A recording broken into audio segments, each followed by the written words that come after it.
سلام تأني هابلي كوران تخاتلتنا زيت كاتل وزلكم كم مهابر قدوسان تلفزيون زفن ولكم مدب قانقوا تغرينيا ايو او نايلومي وقتاو غداينا زمن منفس قدوس زمن براقليطوس بزبر رئسي بزعوا منفس قدوس عملكيتنا صانحيت خنغبرينا ابز غدايز نزل على حطوتات ملاش بمهاب حاويرومنا صنحو ملاك امين قوموس ابالا ايكا مريم غبر جورجس يوم ملاك امين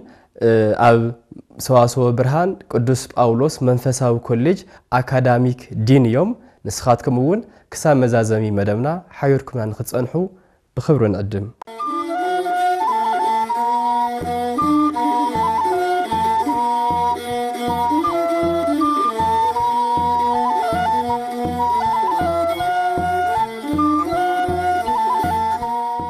ملأك امين أبونا نكع بسلام مصو نكعون نبأ براقليطوس أبصحهم أبصحنا نكع حبيرو أبصحنا نكع بسلام صنحكم آمين آمين بحفشا زمن براقليطوس زمن منفس قدوس ناتبهال زفلت وقتنا زلنا إذا دما سلا منفس قدوس كافت خالت كيزياس بصفحات بخلو زنقرلو سومنيو بقى براقليطوس بقى لهامسا ناتبهال الزواع مالتيو كم مبجس جن كوننا منفس قدوس منيو كافت زمن براقليطوس زبل سيامه تبجسنا عندنا براقليطوس مالت انتي مالتيو بزبل كنجمر اشي براقليطوس مالت مصنعنع مالتيو مصنعنع مالتيو براقليطوس مالت منفس قدوس منيو تيلنا ياو منفس قدوس أملاخيو منفس قدوس فتعريو منفس قدوس اغزيابيريو منفس قدوس كاب سلسته ناسلاسي أكالات وينا اغزيابير أكالات اتحاده منفس قدوس يبهال مالتي نا زيو منفس قدوس اغزيابير سمع إسرائيل هادو وقتو እግዚአብሔር أملاكك إسرائيل سمع أملاكك እግዚአብሔር حد إيو وكياهو أفقر وبكل لبك وبكل هيلك وكل نفسك نعقو بكل لبخا بكل حيلخا بكل نفسخا فتوو ختقزقلو يقبأ ختخورو يقبأ ختأزوزو يقبأ زبل نايبولي كيدان وريزا داقم عراف شديشتا وطل 4 زركب هيلك قال اللو بزو مخنيات زي أملاخنا እግዚአብሔር حد إيو خالأي يولون سالساي يولون እግዚአብሔር مالتي بباهريو بملكوتو بهلونو زعالم بمفتار زعالم بممقاب كمون بجيزيو زعالم امهابو هابا عدو بمحلاف نزي بزمسل بكل نجار እግዚአብሔር حد إيو خالأي سالساي يولي مالتي بزخونا جن إذا حدا أملاخنا እግዚአብሔር زي حدا إيو حدنتو فلوت إيو نجار جن حدا خوينو هلو سلستنة اللو مالتي بسلستنة ينبر مالتي بسلاسينة ينبر مالتي سلاسين ولولنا ناتو نايز حدا أملاخ سلستنة إيو مالتي سلست مخاني مالتي سلازي سلست زخون اللو مخنيات اللو مالتي كاوزو إيو ناي منفس قدوس ما ننت كنردأ نخيل مالتي ناي እግዚአብሔር ولد ناي يسوع كريستوس ما ننت كنردأ نخيل مالتي ناي እግዚአብሔር آب ما ننت كنردأ نخيل آب ولد منفس قدوس مالتي مالتي لول نجار كنردأ نخيل مستير سلاسي مجمريا خنجنزو خلنا أيو مالتي مجمريا ببولي كيدان زنورو مؤمنان ويم إسرائيلاويان እግዚአብሔር حدا مخانو نعقود ما بكل لبهم بكل نفسهم بكل حلينهم كجزء للجباء مخانو كالأي سالساي زي يقولوا بحتاوي نايم جمريان نايم مودعتان زي يقولوا زل على ما أملاخ حدا أملاخ مخانو يتناجروا مالتي بليكدان جزء عاوزنا أستمرو نجار እግዚአብሔር بزملكت تخكلنيا بقلص التناجرهم ሓድነቱ ብዝምልከት እዩ ማለት እዩ ብሓድነቱ ሓደ ኣምላኽ ሰማይ ምድርን ዝፈጠረ ኣምላኽ ኢሎም ከኣምኑ እዩ ተገይሩ ማለት እዚ ኣብ ህይወቶም ኣብ መነባብሮኦም ኣብ ሕሊናኦም ኣብ ልቦናኦም ኩሉ ክሰርጽ ስለ ዝደለየ እግዚአብሔር ኣሽዑ ምናይ ሰለስትነቱ ትምህርቲ بسفح زي تمهروا وي زي تردوا وزحلفوا مالتي كشكاب حدش كيدان غويتانا مدحينا يذكر نبز عالم زي زمص مستير سلاسي እግዚአብሔር ሓደ እዩ ዝብል ይምበር ሰለስትነት አለው እዩ ሶስት ስላሴነት አለው እዩ ዝብል ግልጽ ይሆናለው ምንይሩ ማለት እዩ ዋላ ተምሃርዎ ነቢያት ከምኡ ዝግንዛቤ እዚ አይኖሩ መንፈስ ቅዱስ አናገርዎ መስተናገር ወጥራህ እዩ በሐድሽ ኪዳን ከ ባዓሉ መጽዩ ገሊጹልና ማለት ባዓልና ድማ ተመራሚርና ክንፈልጦ ይንኸይን ይርና ማለት እዩ ባዓሉ እግዚአብሔር ክፈልጽ ዝኽል ማንንም የለም እግዚአብሔር ዝረአዮ ስለዚህ የለ ማለት ለእግዚአብሔር አልዎ ዘርእዮ ግሙራ الله ولد واحد زهالو استصنعه وأتو نجارنا يبل قدس مصحف እግዚአብሔር ሓደ እኳ ዝረአዮ የለን ነገር ግን አሁፉ ዘሎ ሓደ ወዱን እሱ ነገርና ስለ እግዚአብሔር ማለት እዩ ስለ ሰለስትነቱ ስለ ሓድነቱ ማለት እዩ እና ብዙ ምክንያት እዚ ብብሉይ ኪዳን ሓድነቱ ጥራሕ ሒዞም ክጾንሑ ተገይሮም እዮም ማለት እዩ እስራኤላውያን ወይቶም በእግዚአብሔር ዝኣምኑ ህዝብ እግዚአብሔር ዝበሃሉ ሰባት ማለት እዩ በሐድሽ ኪዳን ከመጽ خلنا ግን ሰለስትነቱ ወይ ስላሴው በግልጽ ተራእዩን ተነጊሩን ማለት እዩ በግልጽ ተራእዩን ተነጊሩን ፈሊጥናዩን ማለት እዩ ንማሃሮ ንስብኾ ንሰብኮ ነምህሮ ለና ማለት እዩ ከም ቤተ ክርስቲያን እውን ማለት እዩ ስለዚህ በሐድሽ ኪዳን ዝገለጾ አምታ ቀድም ኢለ ዝነገርኩ ጎይታና መድኃኒና ኢየሱስ ክርስቶስ እዩ ኢየሱስ ክርስቶስ ናብዚ ዓለም ክመጽ ከሎ ስላሴው በደንብ ገይሩ ግልጽ ኮይኑ እዩ ማለት እዩ ስላሴና እግዚአብሔር ስላሴ ግልጽ ኮይኑ እዩ ማለት እዩ እዚ ማለት ካብ ጎይታና መድኃኒና ኢየሱስ ክርስቶስ ጽንሰቱ ጀሚርና خلنا መላእኹ ንመቤታችን ከብስራ ከሎ መንፈስ ቅዱስ ይመጽእ አይለቺ መንፈስ ቅዱስ ኣብ ልዕለኸ ክመጽእ እዩ ወሃይለ ልዑል ይጽልለቺ ና ልዑል ኃይሊ ክጋርደክ እዩ ካፍቶም ሰለስተ ኣብ ደቂ ሰባት ዝፍለጡ ነገራት ክሕልወክ እዩ ዘውእቶም ዘር ወሰስለተ ድንግልና ዘር ወረካቢ ወሰስለተ ድንግልና ዘር መቀባል ርክብ ምግባር ከምኡውን ድንግልና መፍራስ ዚያቶም ካብዚኦም ክሕልወክ ብድንግልና ያኽትወልዩ ብድንግልና ያኽጸንስዩ ማለት እዩ ወሃይለ ልዑል ስለካ ከለግን ሃይለ ልዑል ተባሃለ ማን እዩ እግዚአብሔር አብዩ ማለት እዩ ወዘኒ ተወለድ ምንቺ ቅዱስ እቱ ወይሰም ይወልድ እግዚአብሔር ልዑል አውዚ ግልጽ ገይርወሎ ማለት እዩ ከምኡ ካኡ ተኻባኸ ዝወለድ ቅዱስን ወዲ ልዑል እግዚአብሔርን ክባሃል እዩ ይብል ማለት ወዲ ልዑል እግዚአብሔርን ክባሃል እዩ እዚ ማለት ሰለስትነቱ በግልጽ ነግርናሎ ማለት እዩ መንፈስ ቅዱስ እመቤታችን መጽዩ ከምዘንጽሃ ከምዝቅድሳ ካብ ስጋ ካብ ነፍሲ ከፊሉ ቃልን ስጋን ከምዘዋህድ ዝገልጽ እዩ ማለት እዩ ከምኡ ተኻባ ዝወለድ ወዲ ልዑል እግዚአብሔር ተባሂሉንዮ ልዑል እግዚአብሔር አብኡ ተጸዊዕና ወዲ ልዑል እግዚአብሔር ኢየሱስ ክርስቶስ ወልደ እግዚአብሔር ኢየሱስ ክርስቶስ ወን ተጸዊዕሎ ማለት እዩ ስለዚህ ምስጢረ ስላሴ ካመ ጀመርቱ ያው ሐዲስ ኪዳን ግልጽ ኮይኑ ማለት እዩ ካና መጀመርታ ናይ ሐዲስ ኪዳን ትምህርቲ እዩ ማለት እዩ ካብ ጎይታና መድኃኒና ኢየሱስ ክርስቶስ ኣብ 30 ዓመቱ ክጥመቅ ከሎ ኣብ ዮርዳኖስ ና ስላሴ ሰለስትነት ተገሊጹ እዩ ማለት እዩ እዚ ማለት ኣብ ሰማያት ኮይኑ ድምጺ ብምስማዕ ዝንቱ እትወልደ ዘአፈቅር ዘወቱ ሰመርኩ ወለቱ ስምዕዎ ክብል ከሎ ማለት እዩ እዚ ፈትዎ ዝመረጽኽዎ ወደይ እዚ እዩ ንዑ ስምዕዎ ክብል ከሎ ተሰሚዑ እዩ ማለት እዩ ከምኡውን ኣብ ደብረ ታቦርን ከምኡ በተመሳሳለ ማለት እዩ መንፈስ ቅዱስ ድማ ምስተጠመቀ በርግቢ ምሳሌ ኣብ ልዕሊኡ ክወርድ ከሎ ተራእዩ ማለት እዩ ክወርድ ከሎ ማንን በቃ አካል ዘለዎ ምዃኑ ዘረድእ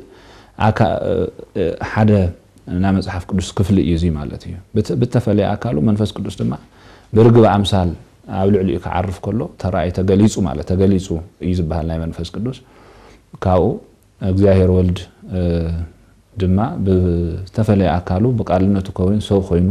በሐጽር ቁመት በጸቢብ ደረት ተወሲኑ አማ ዮርዳኖስ በዮሐንስ ክጥመቅ ከሎ ተራእዩ ማለት ስለዚህ ምስጢረ ስላሴ በሐዲስ ኪዳን እዩ በጽበለጸ ሰፊሑን ግልጽ ኮይኑን ለደቅ ሰባት ለተማርናዩ ማለት እዩ ስለዚህ እግዚአብሔር መንፈስ ቅዱስ ካብ እዞም ናይ እግዚአብሔር ሰለስተ አካላት ሓዲኡ እዩ ማለት እዩ ሰለስተ እግዚአብሔር የለይ ሰለስተ አምላኽ የለይ ሓደ አምላኽ እዩ ዘለና ግን ኣብ አምላኽ እዩ ንብል ወልድ አምላኽ እዩ ንብል መንፈስ ቅዱስ አምላኽ እዩ ንብል خمزي سلالنا جن سلست أملاخ يخوننا إنه لنا مالتي قدوس باسليوس قدوس غورغوريوس قالها زي بدم غير مبرهر يوم الله أو هيمانوت أبو سلازي سلست أملاخ ينبلي حدا أملاخينا نبل نجرجن حدا أملاخ بسلست النت بسلاسي النت ينبر مالتي منفس قدوس إغزيابيري ملو إغزيابير مالتي فتصوم إغزيابير مالتي ولد فتصوم إغزيابير منفس إغزيابير عبد ما فتصوم إغزيابيري نبل مالتي نجرجن إغزيابير فتصوم إغزيابير إغزيابير ولد فتصوم إغزيابير إغزيابير منفس قدوس فتصوم إغزيابير سلالنا سلسته أملاخ طيب بهالي حدا أملاخ يزبهال مالتي سلازي منفس قدوس حدا إغزيابير لنا نملخو أملاخنا بسلستنة ينبر سلست أكلات اللو سلست سما سلست جبرات كاوزم سلست أكلات حدا أكل يو مالتي منفس قدوس مالتي إننا منفس قدوس تعينا خنول لخل هذه منفس قدوس بزو ملك عزي أملاخنا أيو كنولي قبعنا قويتنا مدحينا يسوع كريستوس أملاخنا أيو خمنو له مالتي እግዚአብሔር አብ አምላኽና እዩ ከምንሎ ማለት እዩ ሰለስቲኦም ግን ናይ ሓደ አምላኽ ሰለስተ አካላት ስለዝኾኑ ሰለስቲኦም አምላኽ ላልና ስለልጸንሕና አጽንኦት ከወልደሊ ሰለስተ አምላኽ ክንብል አይግባይ ማለት እዩ ጽቡቕ አባ ጽቡቓት ነጥብታት እዮም ተላዒሎም መሰረታዊ ጉዳይ እውን ስለዝኾነ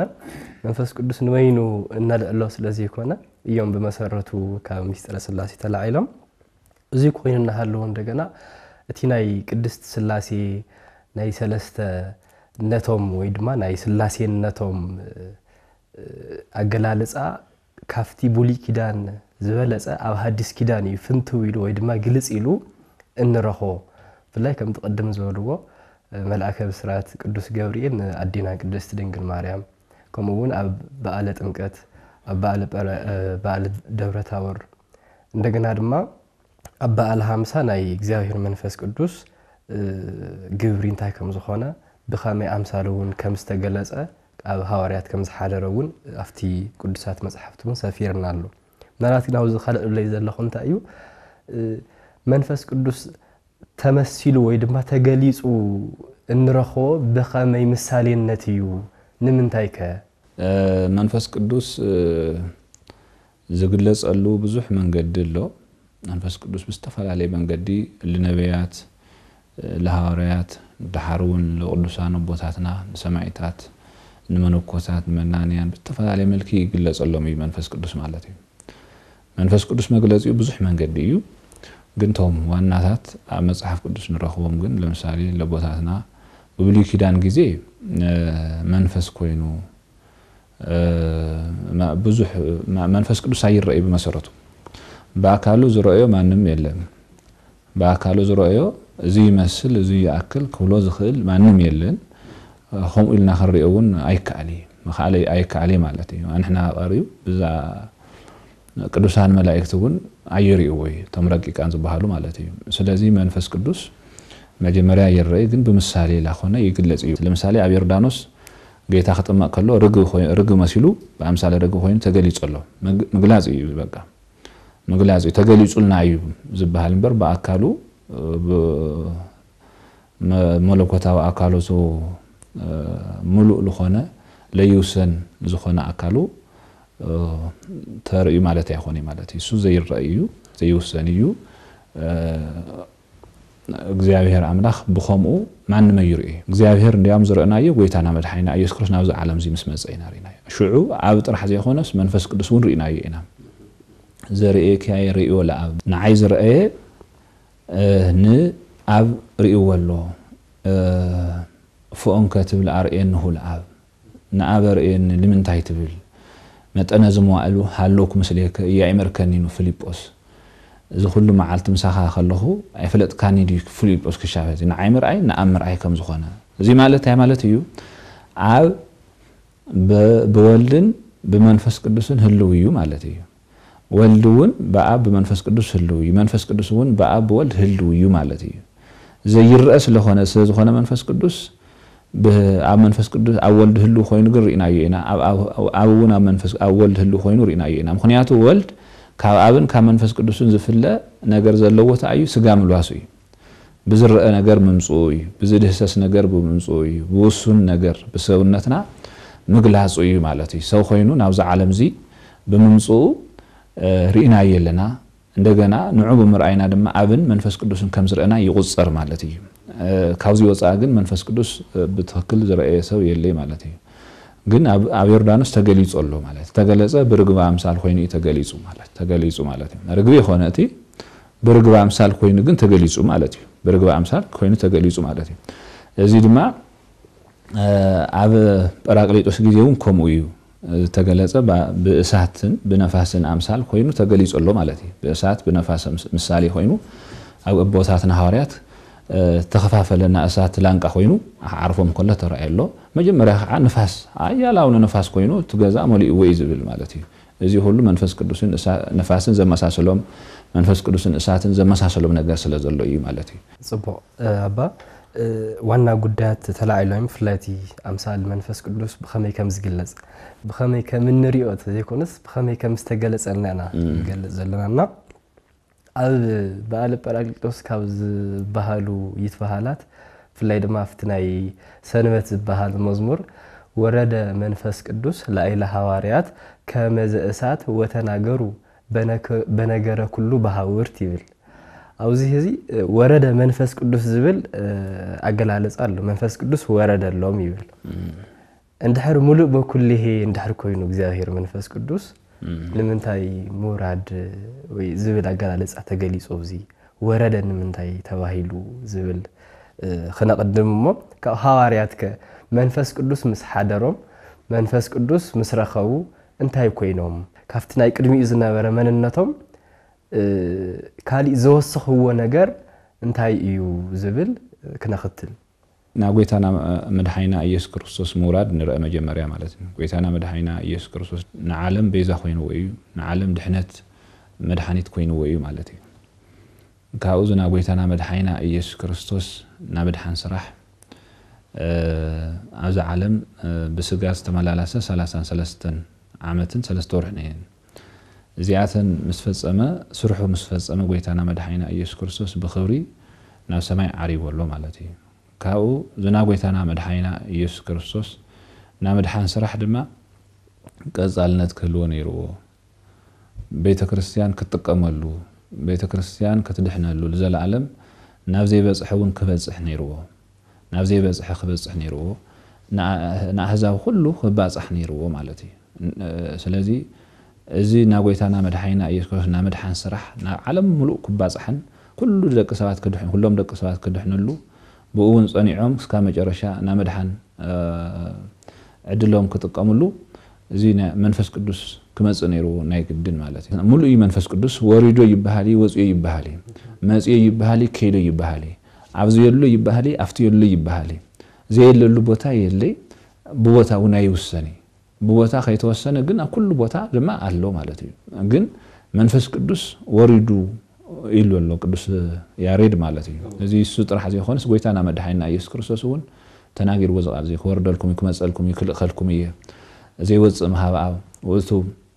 ይምሄረኩም ኩሎ ወያዘክረኩም ኩሎ ዘነገርኩም አነ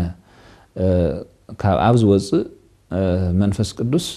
ንሱ መጽዩ ኩሉ ነገር ክነግረኩም እዩ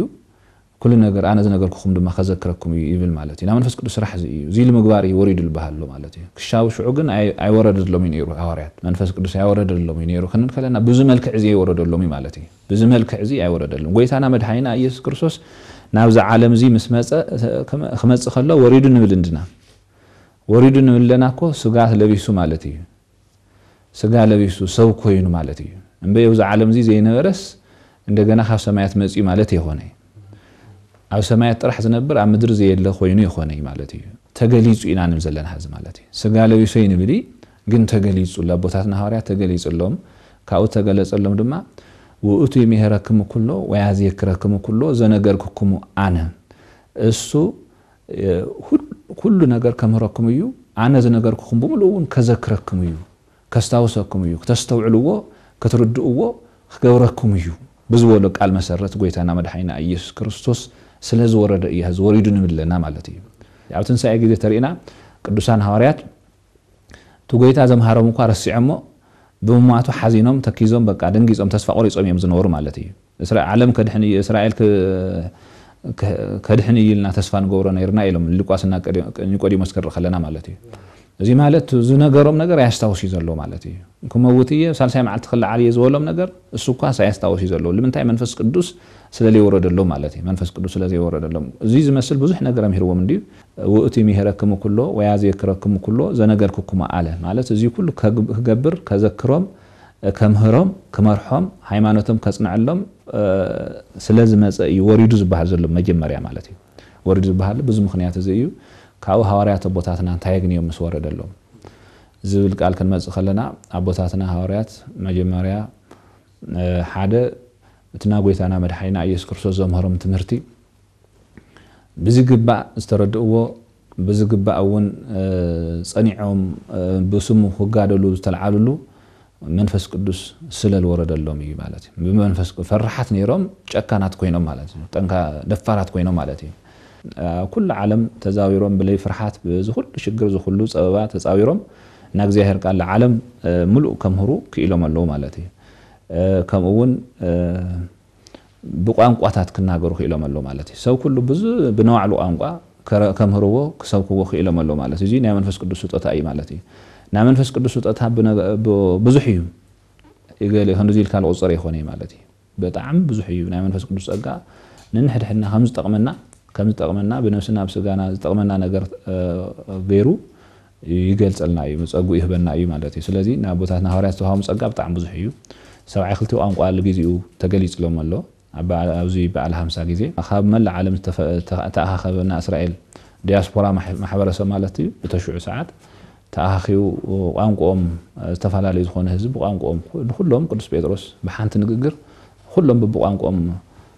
ነጊርዎም ኣሎ ማለት እዩ ብሓንቲ ንግግር መንፈስ ቅዱስ እናተርጎመና ስምዑም እዩ ግን ቅዱሳን ሐዋርያት እውን ቋንቋ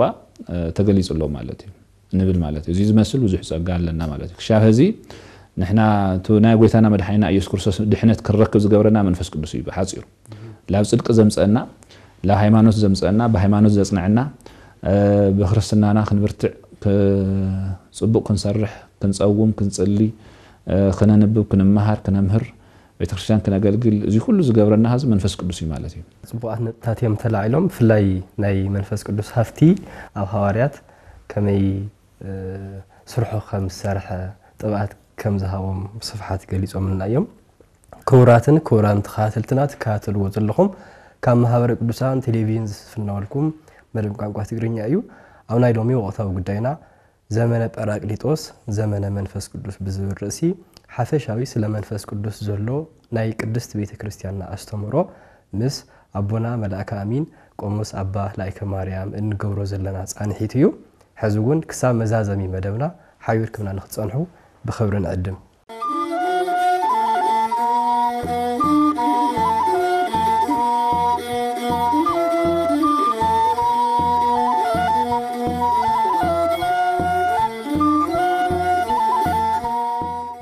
አባ ኣብ ቀጻሊ ንርኢ ሕቶ እንታይ እዩ ንሕና እውን ከም ደቂ እግዚአብሔር ምዃንና ፍላይ ክርስቲያን ዘብለና ሓደ ዓብይ ነገር እንታይ እዩ እቲ ናይ መንፈስ ቅዱስ ጸጋ ኣብ ግዜ ጥምቀትና መርካብና እዩ ተባዕትዮ ኣብ 40 መዓልትና ኣንስትዮ ድማ ኣብ 80 መዓልተን ዝረኸብናዮ ሃብተ መንፈስ ቅዱስ ኣሎ ኣብ ግዜ ዳግም ልደትና ወይ ድማ ጥምቀትና ማለት እዩ ካብኡ እንደገና ዓለም ሙሉ በብዙሕ ቋንቋ ንኽናገር ዓብይ ግደ ዘለዎ ናይ መንፈስ ቅዱስ ጸጋ ምዃኑ ንኣመኒና ከምቲ ሐዋርያት ዝወረደሎ ማለት እዩ እና እዚ ጸጋ እዚ ናይ መንፈስ ቅዱስ ሃፍቲ ዓቂብና ንኽንነብር ኣብ ዓለም ኩላይ በቲ ናይ እግዚአብሔር ፈቃድ ንኽንነብር ከም ክርስቲያን ብኸመይ ዝበለ መንገዲ ክንነብር ለና ይብሉ አቦአዊ ወይ ድማ ናይ አቦነት ምኽሮምከ እንታይ እዩ ኣብዚ እሺ ጽቡቕ እዩ መንፈስ ቅዱስ ካብዚ ማለት ካብ ጎይታና መድኃኒና ኢየሱስ ክርስቶስ እርገቱ ማዮ ትንሳኤኡ ልሓር ጎይታና መድኃኒና ኢየሱስ ክርስቶስ ታይገይሩ ነቦታትና ሐዋርያት መጨረሻ ዝኣዘዞም ዓብይ መምርሒ ዓብይ ትእዛዝ ቤተክርስቲያንና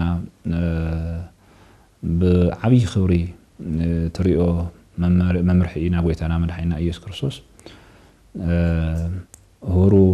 ወመሃሩ ኩሉ አሕዛብ ወንዘታት ጠምቁዎም በሉ በስመ አብ ወወልድ ወመንፈስ ቅዱስ ዘርኩም ዓለም ሙሉ አምሁሩ ደቀ መዛሙርት ይውን ገበርዎም ከተጠምቁዎም ከለኹም ከዓ በአብ ወልድ ወመንፈስ ቅዱስ ላልኩም አጥምቁዎም ዝብል ቃል ኣሎ ዝቃል እዚ ናግዚአብሔር ሶስትነት بقلتي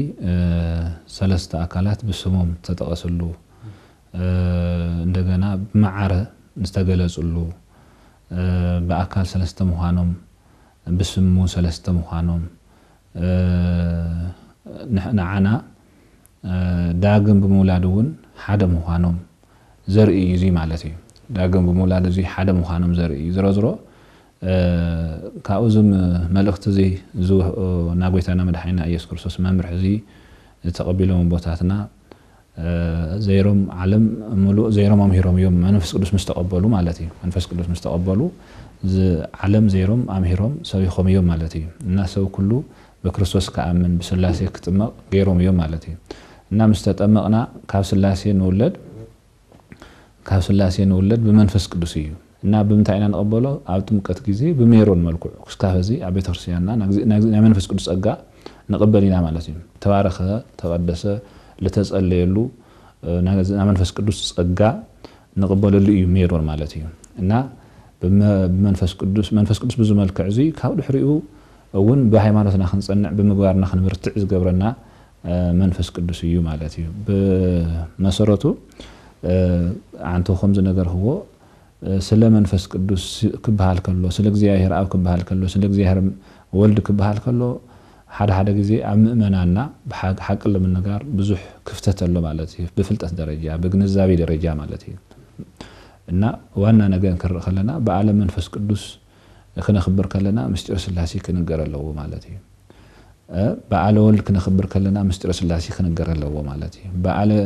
እግዚአብሔር አብ ክነኽብር ከለና ምስጢር ስላሴ ክንገረለው ማለት እዩ ምስጢር ስላሴ ታይነቱን በግልጽ ኩሉ ማህበረሰብና ክርድኦ በመጠኑ ክማሃሩ ይግባ ማለት በመጠኑ ኩሉ ነገር ዘርዚርካ ክፍለጥ ዘርዚርና ቆጽርና ክንርከው ይንخل ምስጢር ስላሴ ምስጢር ስጋዊ ዝበሃል ትምህርቲ መንፈስ ቅዱስ ብዝገለጸልና መጠን በአቅምና መጠን መጽሐፍቱን ቅዱሳት መጽሐፍት ብዙ ነገርና መጠን ጥራሕና ክንርድኦ ንخل ምስጢር እዩ ምስጢር ዝበሃለሉና መጨረሹ መጽሐፍ ስለዘይካሊ ስና መጀመሪያ አይና በጽሕና ይዘለና ግን ዓና ዝጠቅመና በሙሉ እግዚአብሔር ገሪጹልና እዩ ዓና ዝጠቅመና ተዝን ፈልጦ እኹል እግዚአብሔር ዓና ዝጠቅም ዝበለ ሁሉ ገሊጹልና አለ ማለት የጉደለልና እግዚአብሔር ማለት እዩ ካብዚ ልዕቅብ ብዙሕ ክንከድ ይብልናይ ማለት እዩ ብዙኾነ ግን እግዚአብሔር መንፈስ ቅዱስ መጀመሪያ አምላኽ ካብቶም ናስላ ሰለስተ አካላት ሓደ አካል መዃኑ ከርዳ ይግባ ስለዚህ ለመንፈስ ቅዱስ ነቦታትና ሐዋርያት ከም ዘበርትዖም ናአናውን ከበርትዕና መዃኑ አሚንና መንፈስ ቅዱስ ነቦታትና ሐዋርያት ከም ዘጽንዑም ናአናውን ከጽንዕና መዃኑ አሚንና ምስጢር ከም ዝገለጸሎም ናአናውን ምስጢር ዝገልጸልና መዃኑ አሚንና ተስፋ ክንገብር ይግባ ማለት እዩ ናጸጋ መንፈስ ቅዱስ ክንሕልል መንፈስ ቅዱስ ተመቸና ክንከውን ይግባ ማለት እዩ መንፈስ ቅዱስ ተመቸ ሰውነት ይደሊ በነገራችን አው ኩሉ ይሐድር ማለት እዩ መጀመሪያ አብዛ አመነ ይዝሐድር መጀመሪያ አብዛ አመነ ይዝሐድር ካኡ ተዛአመነውን መንፈስ ቅዱስ ለምች ስራሕት ሊወዩ መንፈስ ቅዱስ ከሐድሮ ዝኽእል ማለት እዩ መንፈስ ቅዱስ ዘይሐድሮ ሰውነት ዘማው ተኾይን መንፈስ ቅዱስ ዘይሐድሮ ሰራቀት ተኾይን መንፈስ ቅዱስ ዘይሐድሮ ትዕቢተኛ ተኾይን መንፈስ ቅዱስ ዘይሐድሮ ተንኮለኛ ተኾይን መንፈስ ቅዱስ ሚቀኛ خፉ ጣዖት አምላኺ ጠንቋሊ አስጠንቋሊ እዚ ዝመስል ገላትያ ምዕራፍ 5 ቁጥር 22 ዘሎ ቃል ምርአይ ካሊ ማለት እዩ መንፈስ ቅዱስ ዘይሐድሮም ሰባት ዘርእዎም ፍረታት እዮም ሳቶም ማለት እዩ ካብ ቆጽሉ ዘሎ ድማ መና መንፈስ ቅዱስ ፍረ ይባሃል ማለት እዩ መንፈስ ቅዱስ ዝሐድሮም ሰባት ዘርእዎም ማለት እዩ ትዕግስቲ ዘለዎም ሃይማኖት ዘለዎም ፍቅር ዘለዎም ለዋህነት ዘለዎም ርህሩህነት ዘለዎም እዚታት የርኢ መንፈስ ቅዱስ ዝሐድሮም ሰባት ማለት እዩ ስለዚህ መንፈስ ቅዱስ ከሐድረና ጎይታና መድኃኒና ኢየሱስ ክርስቶስ እውን ወእመሰ ታፈቅሩኒ ይቀው ትእዛዜ ይዝበለ ማለት እዩ ተፈቲኹምንስ ትእዛዜ ሓሉ ይዝበለና ናግዚአብሔር ትእዛዝ ድማ ናዓና ብስጋናውን ጠቅም ብስጋናውን ዝድግፈና ብስጋናውን بكل ነገር ዘጽናዕና ስለዝኾነ ቀሊል እዩ ከቢድ ይኾነ እስማ አርኡት የኒ ሰናይ ወጾር የኒ ቀሊል አርኡተይ ጽቡቅ ሸኸመይ ድማ ቀሊል እዩ ዝበለ ጎይታና መድኃኒና ኢየሱስ ናግዚአብሔር ሕጊ ክንብል ከለና ናግዚአብሔር ሕጊ ክንሕል ኣለና ናግዚአብሔር ትእዛዝ ክንሕል ኣለና ክንተሓላለፍ ይብልና ይኹን ከለና ናግዚአብሔር ትእዛዝ ከቢድ ጌርና ክንወስድ ይብልና ማለት እዩ ቀሊል ብስጋና ብነፍስና ዝጠቅመና ስለ ዝኾነ ኣብኡ እንድሕር ፀኒዕና ኮይና መንፈስ ቅዱስ እውን ይበርትዕና ማለት ካብ ፀጋ ናብ ፀጋ ካብ ክብሩ ናብ ክብሪ ካብ ረድኤት ናብ ረድኤት ክንከውን ይገብረና እዩ መንፈስ ቅዱስ ማለት እዩ እና ለመንፈስ ቅዱስ ልተመቸና ክንከውን ይግባእ ማለት እዩ እና ስላሴ መሕደር ክንከውን ልተመቸና ክንከውን ይግባእ ማለት እዩ ብዙ ህዝብ ግዜ ህይወትና ንእግዚአብሔር ልተመቸ ይኾን እዩ ኩላትና ክንርኢ ከለና ብጣዕሚ ህይወትና ካብ እግዚአብሔር ብዙሕ ልርሓቕ ህይወት እዩ ዘለና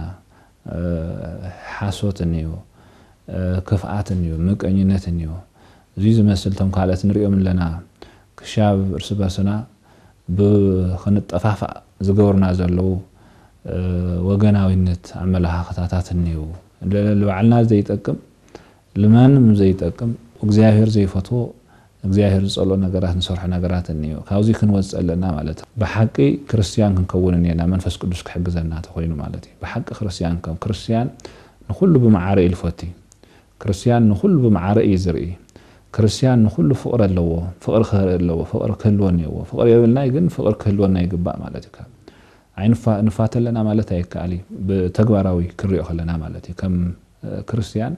ተኻባና ዝጽበ ዘሎ ኣይንገብርለና ቶም ቀደም ክርስቲያን ግን ከምኡ ይነብሩ ቶም ናይ መጀመርያ ክርስቲያን ቅዱሳን ሐዋርያት ክንርኢ ከለና ግን ከምኡ ይነብሩ ስለዚ ካብኣቶም ክንከውን ይግባእና ከምኡ ተኮይና መንፈስ ቅዱስ ክሕልወና እዩ መንፈስ ቅዱስ ክሕግዘና እዩ ብኩሉ ነገር ክድግፈና እዩ ማለት እዩ ሰናይ አባ ቶም ዝተላዓሉ ነጥባት ወሰንቲ ጉዳያት እዮም ፍላይ ከም አቦነቶም ድማ ኣብ መጨረሻ ዘሕለፉና መልእክትታት ብሓቂ ክነብሮን ዝግቡና ዓበይቲ መልእክትታት እዮም ካብ መጀመርያ ክሳብ መዛዘሚ ዞም ሕቶታት ምላሽ ብምሃብ ከም አቦነቶም ድማ ናይ አቦነት ምኽሪ ብምሃብ ሓቢሮምና ስለ ዝጸንሑ አቦና ክብረት ይሃበና ይቀኒልና እሺ ኣነ እውን ክብሪ ይሃበለይ እግዚአብሔር ምስኩላትና ይኹን አሜን አባንየለሽ ክብራት ተኸታተልትና እንሆን ሎሚ ኣብ ወቅታዊ ጉዳይና ዘመነ ጰራቅሊጦስ ወይ ድማ ዘመነ መንፈስ ቅዱስ ብዝብል ርእሲ ኣብ ዙርያ መንፈስ ቅዱስ ዘልዕልናዮም ሕቶታት ምላሽ እናተዋሃበና በቦና ኢና ሓቢርና ጸንሒና ኣፍቲ ናይ መዛዘሚ ሕቶና ብዘልዕሉልና ናይ አቦነት ምኽሪ ድማ ኩላትና ክንሕዞም ዝግቡና ነጥብታት ኣለው ብፍላይ ንሕና ኩላትና ናይ እግዚአብሔር ውሉድ ክሳብ ዝኾንና እዋን بفقري بسنيا بمتحلى كنبر كم زجبنا منفس قدوس فقر دامبر صلي اي فتون منفس قدوس حادنت دامبر مفللاي اي فتون مو كلاتنا بفقري بحادنت كنبر علنا زبل نبي كريستياننا ناي ابوتاتنا الملእክት እዩ እግዚአብሔር መንፈስ ቅዱስ ሓዲርና ከም ሐዋርያት ጥዋአን ከምውን ነቲ ናይ እግዚአብሔር ቃል ብዝግባእ ተማሂርና ንኻልኦት ውን ንኽን መስክር አምላኽና እግዚአብሔር ይርዳና ሎሚ ዘሰናለና ይመደብ እዚ መስል ነይሩ ኣብ ቀጻሊ ብኻልኦት ርእሰ ጉዳያት ክሳብ ንራኸብ ሰላም እግዚአብሔር ምስኩላትና ይኹን ሰላም